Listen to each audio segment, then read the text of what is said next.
राधे राधे प्यारे भक्तों, आज हम आपको श्रावण महीने के तीसरे अध्याय का पाठ सुनाने जा रहे हैं। इस पाठ को सुनने से सभी मनोकामनाएं पूर्ण होती हैं। यह अध्याय नक्त व मौन व्रत का फल की कथा सुनाने का है। इस अध्याय को सुनने से हमें सभी व्रतों के फल प्राप्त होते हैं। नक्त व मौन व्रत क्या होता है?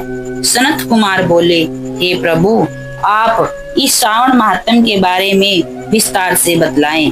तब शिव बोले, हे महाभाग, जो श्रावण मास नक्त व्रत करे व्यतीत करता है, वह पूरे वर्ष के नक्त व्रत का फल पाता है।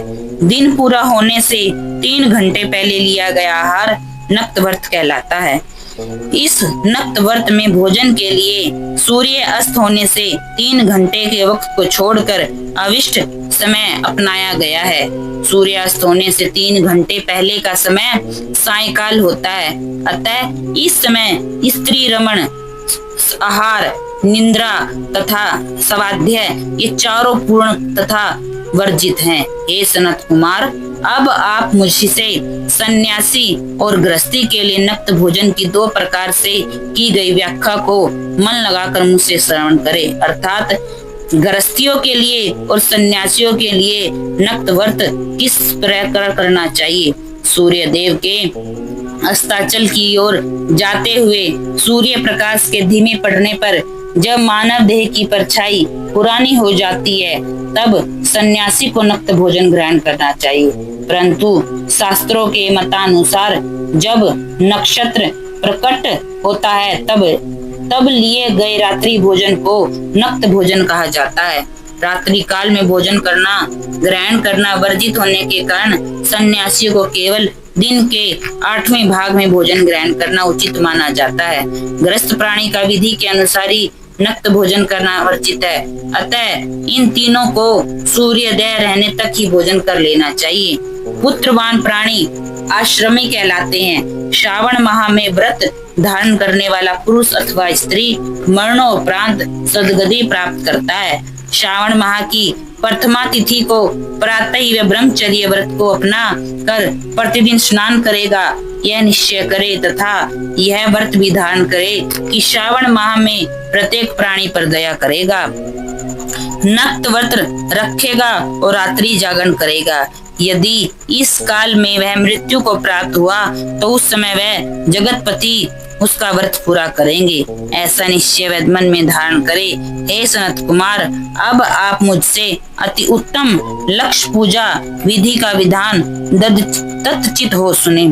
शांति की कामना वाले और दीर्घायु प्राप्त करने के लिए चंपा के फूलों से तथा अर्थ की कामना हेतु प्राणी को बेल पत्रों से भगवान हरि की पूजा अर्चना करनी चाहिए। विद्या प्राप्ति के हेतु मल्लिका और चमेली फूलों से प्रभु की अर्चना करनी चाहिए। शिव और विष्णु भगवान की प्रसन्नता हेतु तुलसी दल का इस्तेमाल करे। पुत्र इच्छा वाले प्राणी को कटेरी के फूलों से प्रभु की अर्चना करनी चाहिए। दुखद स्वप्न के निवारण हेतु उत्तम कोटि के अन्न का और विभू की पूजा अर्चना के लिए देव के सामने रंगवली, पद्म, स्वस्तिक तथा चक्र बनाना चाहिए। सब प्रकार के फूलों को पूजा अर्चना में प्रयोग करना चाहिए। लक्ष्य पूजा करने के लिए स्वयं शिव प्रसन्न हो जाते हैं। तब अनंत में उद्यापन करे। इसके लिए मंडप बनवाकर उसके 1/3 भाग में वेदी की स्थापना करा ले। पुण्यहा बोलकर विद्वान आचार्य को बुलाए। तदंतर मंडप में आकर वेद पाठ सहित रात्रि जागरण करे। वेदी पर चतुर्लिंगी बना ले, जिस पर मध्य भाग में चावलों से कैलाश पर्वत बनाकर वेदी व अत्यंत सुंदर और कांतिवान कलश स्थापित करे। तब उसके भीतर सूक्ष्म वस्त्र और 5 पल्लव रखे। तदोपरांत उस समय उस पर श्रवण निर्मित शिव प्रतिमा को पंचामृत से स्नान कराकर तथा स्थापित करवाएं। नैवेद्य सहित धूप, दीप, गीत, नृत्य, वाद एवं पुराण पढ़ते हुए रात्रि का जागरण करें। सुबह स्नान व नित्य कर्म से निर्वित हो शास्त्र विधि के अनुसार वेदी का निर्माण करें। तब घृत, तिल, क्षीर, गायत्री मूल मंत्र व शिव मंत्र का उच्चारण करते हुए हवन करना चाहिए। हवन में वह चावल इस्तेमाल करे जो शर्करा व घृत युक्त हो, फिर पुण्याहुति दे। प्रातः काल में आचार्य का पूजन कर उसे वस्त्र, अलंकार, आभूषण आदि की रक्षणा दे। वह दीपक जो पूर्ण श्रावण मास में जलाया जाता है उसे भी दान में दे। सारी मनोकामनाओं की सिद्धि चांदी के बने दिए में गो, घृत तथा सोने की बत्ती के साथ ब्राह्मण को भोजन ग्रहण कराकर विदा करें।